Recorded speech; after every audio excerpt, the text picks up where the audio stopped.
L'Arkea Ultimate Challenge Brest, c'est l'opportunité de ma vie. Bien sûr qu'on va être les pionniers d'une grande course, d'une aventure. Qu'est-ce qui va se passer? Personne n'est capable de le dire. C'est vrai que si tu regardes le tour du monde de l'extérieur, pareil, mais une montagne infranchissable. Une nouvelle course de voile vient d'être créée et elle s'annonce comme l'une des plus intenses jamais imaginées. Il s'agit de l'Arkea Ultimate Challenge Brest et la première édition partira de Bretagne le 7 janvier 2024. 6 skippers se lancent pour un tour du monde en solitaire à bord de trimarans géants. Et voici pourquoi cette course pourrait bien marquer l'histoire de la voile. L'Arkea Ultimate Challenge Brest sera l'épreuve du feu pour la classe ultime.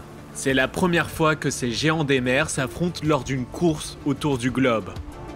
Armel Lecléache, Charles Caudrelier, Thomas Coville, Tom Laperche, Anthony Marchand et Éric Perron s'élancent pour une quarantaine de jours en mer au minimum.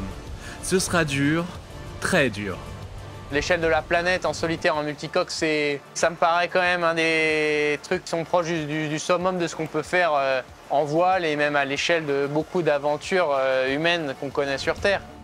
Pour comprendre la dureté de cette course, il faut s'intéresser d'un peu plus près à ces fameux bateaux. Comparés aux monocoques IMOCA du Vendée Globe, les ultimes, qui ont 3 coques, sont bien plus grands.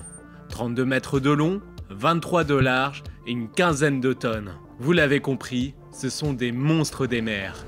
Des monstres qui volent jusqu'à 80 km/h au-dessus de l'eau grâce à des appendices comme les foils. Mais ces appendices sont aussi fragiles. En cas de choc, ils peuvent casser. Résultat, personne ne sait vraiment comment vont se comporter les ultimes dans les mers du Sud, où les dépressions sont parfois violentes. Vu les dangers de ce tour du monde, les skippers auront le droit à un peu plus d'assistance. Il leur sera possible de faire des escales pour réparer leur bateau.